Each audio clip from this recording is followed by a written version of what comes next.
Hey, what's up everybody? It's Izzy from Powerlifting to Win, and in the last installment of this video series we talked about the critical training variables that you need to manipulate in order to satisfy our core principles of proper powerlifting programming. So namely, we talked about intensity, volume, and frequency. We only talked about these variables in relation to one another. So what we're going to do in this video is talk about how these puzzle pieces fit together in the larger context of an actual powerlifting program. In other words, this video is going to be about organizing actual powerlifting training. Milan Jovanovic's concept of the 3 levels of programming planning is going to be central to our discussion. So at the first level, we have the competitive plan. Now we have to base this on the realities of the calendar. When is the next meet? How many weeks do we have to prepare? What are our training objectives? And several other factors that we'll soon discuss. At the second level, we arrive at periodization. Periodization is the process by which we organize, combine, and plot the training goals of the competitive plan. For example, in a powerlifter's off-season, in between meets, the early emphasis might be on muscular hypertrophy. As the meet draws closer, however, the emphasis would likely shift towards improving maximal strength. The exact length of each period, the transition between them, and the particular level of emphasis on any one physical quality is the very essence of periodization. Now finally we arrive at familiar territory with the third level, and that's programming. By my definition here, programming entails manipulating volume, intensity, and frequency to produce the training effects that the periodization plan calls for. In order to better understand planning, I think it's useful for us to work our way through a number of hypothetical powerlifter case studies.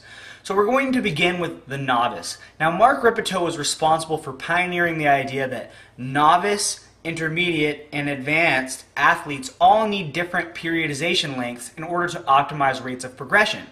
By Rippetoe's definition, a novice is a lifter who can go to the gym, set a PR on Monday, and by the time Wednesday rolls around, they can do it again. So as you can see from this chart, every time you do a workout, your performance actually goes backwards for a while because you accumulate fatigue.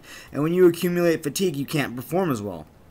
However, with a novice, that fatigue completely dissipates and provides a supercompensation effect in time for their next workout. So if you study this chart carefully, you'll notice that every single workout comes exactly at a new peak in performance because a novice can fully recover between training sessions.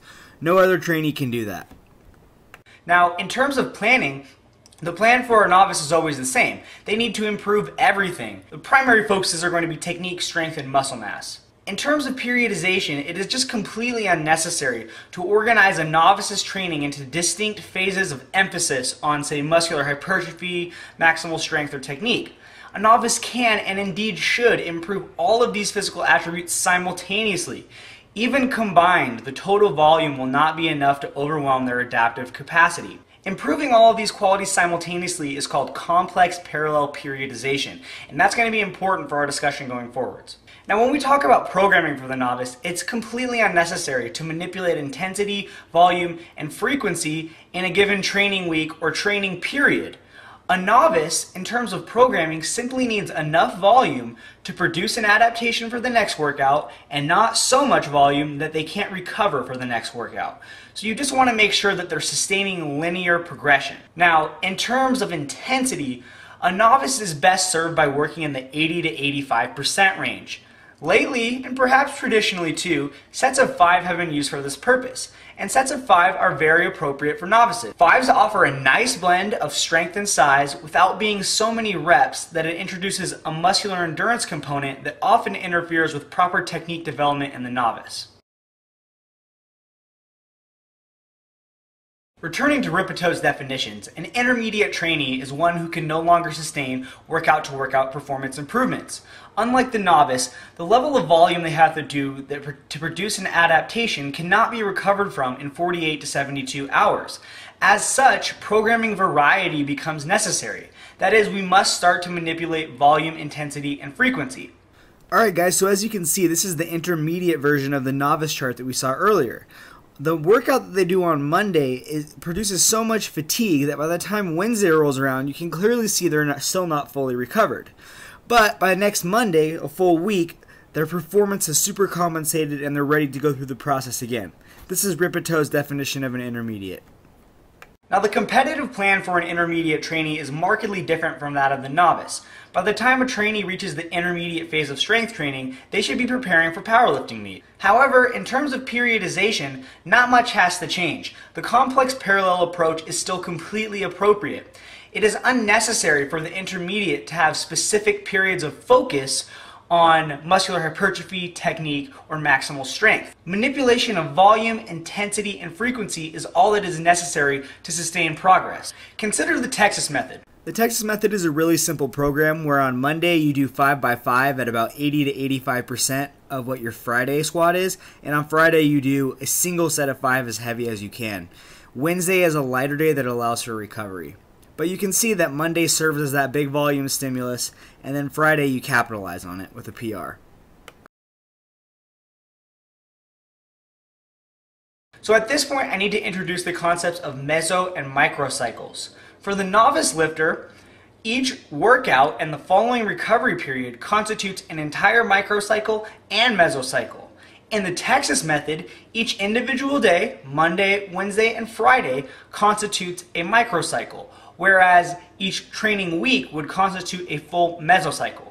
You can easily see how we could apply this to a 3-week version of the Texas method, where week 1 was volume, week 2 was a light week / a recovery week, deload, and week 3 was an intensity week where you could go for PRs. In this example, each week would be a microcycle and each full 3-week wave would be the mesocycle.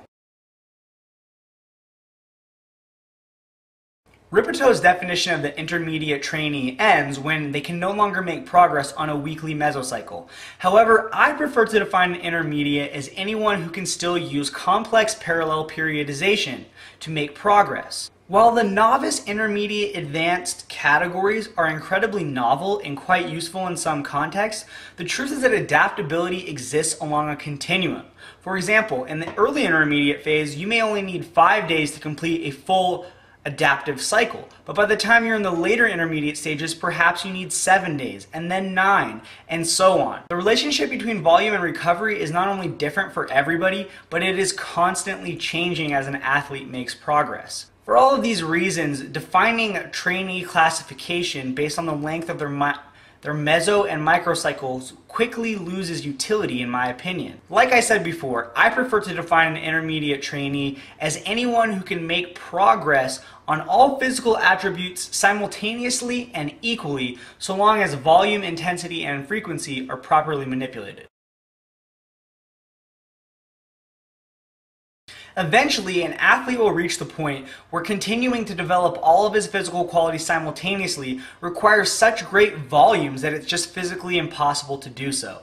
While it is true that an athlete's recovery capacity improves as his training career progresses, it does so in absolute terms. There's an upper limit to recovery for everybody, and when this point is reached, you cannot simply just add more volume. Now, when most athletes hit this point, they turn to performance-enhancing drugs in order to artificially raise their recovery limitations. However, there is an alternative. You can increase your periodization complexity using something called block periodization. Block periodization is simply a form of training organization where particular periods or mesocycles are dedicated to specific physical attributes such as maximal strength, muscular hypertrophy, explosive strength, or a variety of others depending on the sport. Now, in the strictest interpretations of block periodization, each period would be 100% dedicated to a specific physical quality, and each period would be organized in such a manner as so that the previous block carries over positively into the next block. So on the one hand, we have the complex parallel periodization approach where all physical attributes are developed simultaneously. And then on the other end of the spectrum, we have the block periodization approach where each physical attribute is trained in isolation. As you may have already guessed, for most of us, it's going to be appropriate to use something in between these two extremes. One very intelligent periodization scheme is the pendulum or emphasis approach. And the way that this works is quite simple. For example, early in the off-season, hypothetically, a powerlifter may dedicate, say, 67% of their training towards muscular hypertrophy and 33% towards improving maximal strength. Towards the end of the training cycle, as they're approaching the contest, that emphasis would shift to 67% maximal strength, 33% hypertrophy, just as an example with numbers. The key takeaway here is that both attributes are developed simultaneously, but the loading is concentrated in one particular direction. It is my opinion that the pendulum emphasis approach is going to be optimal for most powerlifters with several years of training experience. Okay guys, let's bring this all home. The first consideration that we always have is the competitive plan. When is the next meet? How many weeks do we have? What classification of athlete are we? If we're a novice, very little manipulation is going to be required. We can use the same volume and intensity from workout to workout, and we can use complex parallel periodization. We're basically going to be doing the same thing every time we go to the gym. Now, if we're an intermediate trainee, by definition, we're going to require variety in terms of programming. Most intermediate programs call for accumulation phases, which is higher volume, and intensification phases, which is lower volume but with heavier weight. Depending on how advanced you are as an intermediate trainee, you might be operating within a weekly mesocycle, such as the Texas method. Or, on the other hand, you might be a little bit more advanced and use a monthly mesocycle, such as Jim Wendler's 5-3-1. But in either case, the most appropriate periodization plan for the intermediate trainee is still going to be complex parallel periodization. It's only once an athlete enters into the advanced stages that more complex forms of periodization become necessary. For the advanced athlete, the volumes required to stimulate progress in each specific physical attribute, or even lift, are so high, they're going to need periods of emphasis on a particular quality or a particular lift because they cannot develop everything at the same time anymore. So not only does the athlete have to employ more complex periodization, but then they have to layer that in with appropriate variety in intensity and volume in order to meet the objectives of their particular periodization plan at the allotted times in their training cycle. I really wanted to give you guys at least one visual example of how this all works out. So here's a basic flow chart for you here. You can see with the novice, their periodization focus is complex parallel. They're develop everything simultaneously. Programming wise, they do the same thing workout to workout. At the next level of training complexity for the intermediate, you can see that there's variety in the programming. It shifts from a high volume approach towards a higher intensity approach. And then you can see only once we get to advanced do we start combining that variety in programming in terms of progressing from high volume to high intensity, while also simultaneously having different focuses for each mesocycle, such as hypertrophy, speed, or strength.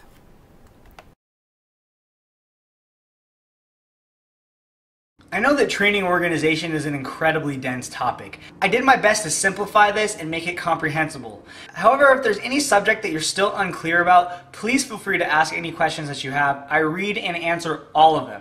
If you guys found this content interesting, informative, or entertaining, please like, share, and send it out into the interwebs for me. It helps a lot. Subscribe if you haven't already, and don't forget to check out powerliftingtowin.com for more great powerlifting information. Have a nice day.